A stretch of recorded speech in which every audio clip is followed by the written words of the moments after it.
was a part of the revolution of desktop publishing. But in the same time, you're gonna link things. Like you're gonna make connections. And There might not be any programming. An artist will tend to work to the bounds of what they think is possible. I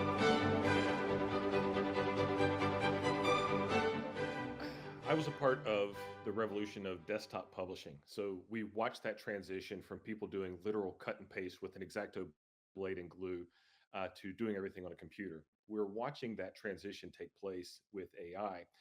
And the thing is this is a different modality of what's happening because AI isn't necessarily replacing the functionality. It's actually coming in and it's creating new ways of doing things. It's new ways to process.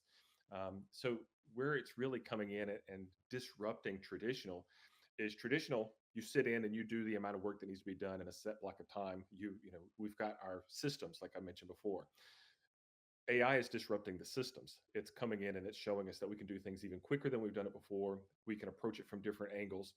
If you don't come in with the human element engagement, in other words, bringing your knowledge and experience to the table, you're going to use it in a wayward way. It's like garbage in, garbage out. That's kind of happened with the AI. So if you go to ChatGPT and you don't understand design and you're like, design for me, whatever, if you don't understand exactly what you're looking for, the results are going to reflect that. And you not having the experience to know what you're supposed to be looking for aren't going to be able to tell the difference. True innovation touches the soul and sparks change. Creativity has no bounds when powered by AI. Step into greatness and shape tomorrow. Enter the Best of AI Video 2024 competition. And show the world the depth of your imagination.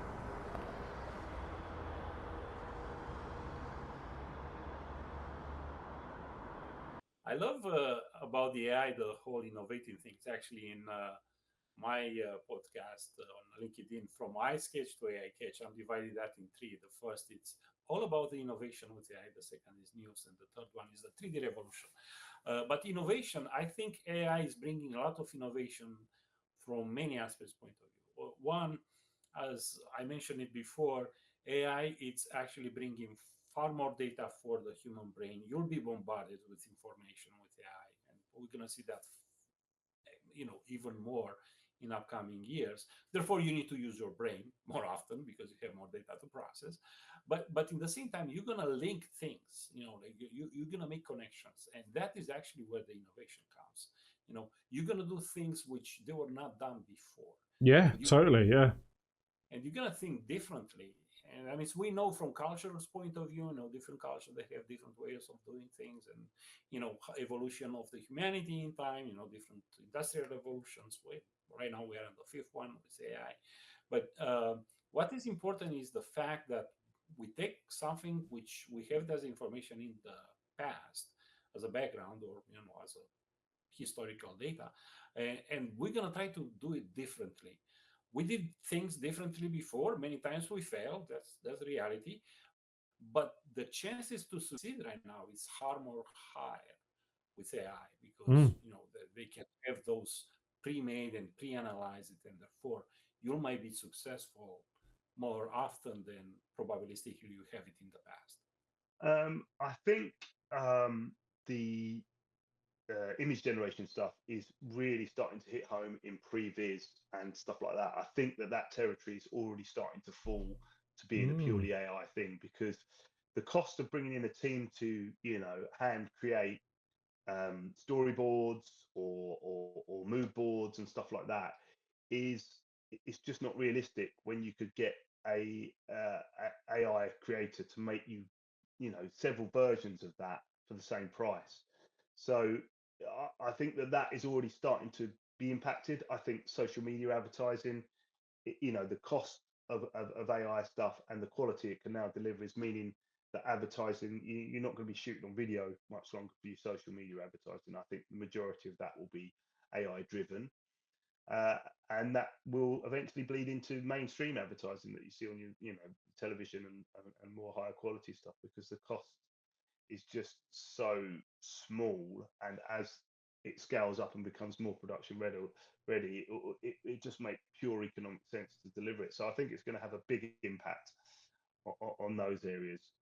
They'll be the first to sort of be impacted by the video AI and video generation. Obviously, it's having an impact on everything from journalism to accountancy to everything. The only thing it's not having an impact on present is manual labor, plumbers and and skilled manual labor which everyone thought that would be the first thing to fall, but in reality, my kids are coming out of my oldest is doing his GCSEs. It's very hard to say be a programmer when there might not be any programming in 5 or 6 years or 10 years. When Google just said that 25% of the code they're making is AI. Yeah, exactly, because it does it so well. And you might need one person to prod it this way and that, but you don't need a team of people putting lines of code anymore. And perversely, my nephew's a plumber, is probably the safest bet, really, because it's going to take a long while for robots to be as sophisticated as a human to get into those nooks and crannies and do the work required. So yeah, it's a difficult time for me as a parent to be, you used to be able to say, oh, get into computers or do this or that, but the disruption is across everything. So I think what's important now is to make sure that you young people are adaptable and are not fixed as our parents' generation were of, like, I've got a job for life, I'll be doing this. No.